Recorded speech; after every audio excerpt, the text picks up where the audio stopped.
I stepped into the party, the hum of music and laughter filling the grand hall, and froze. Across the room, in the soft glow of the chandelier, I saw them. My wife, Emily, with my brother, Alex, locked in a kiss. The world seemed to stop. The music faltered in my ears, conversations blurred, and all I could feel was my heart sinking into a pit I didn't think existed.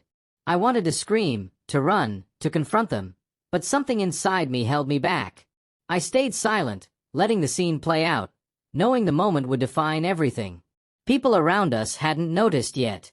Glasses clinked, laughter floated, oblivious to the betrayal unfolding at the center of the room.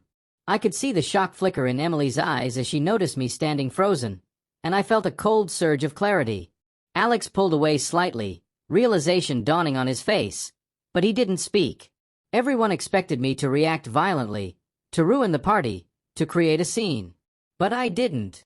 My calm, measured stillness was the first shock they weren't expecting.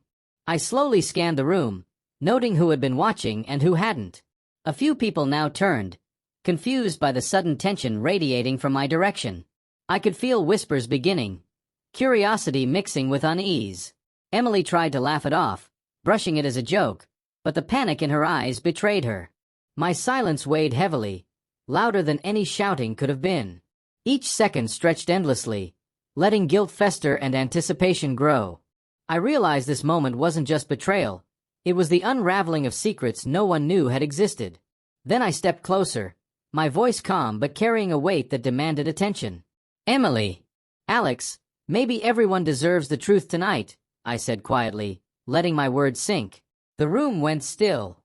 Guests turned toward us, sensing the tension, sensing that something monumental was about to unfold.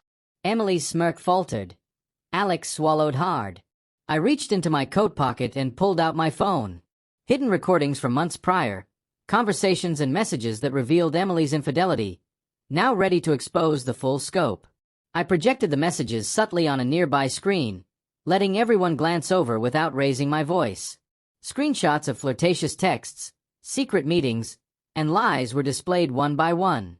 Gasps replaced laughter. Faces turned pale. Even the party host froze mid-gesture, unsure what had just happened. Emily's confident mask crumbled. She realized she had underestimated my control.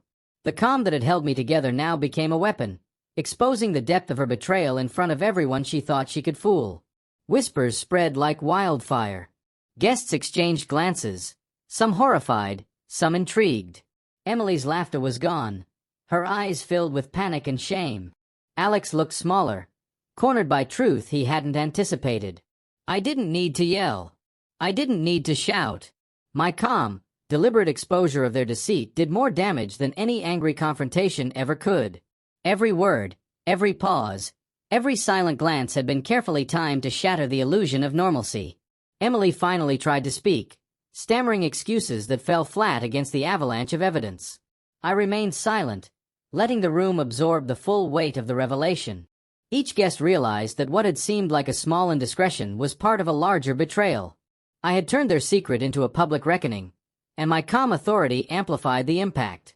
By the time I finished, the room was silent, tense, and staring.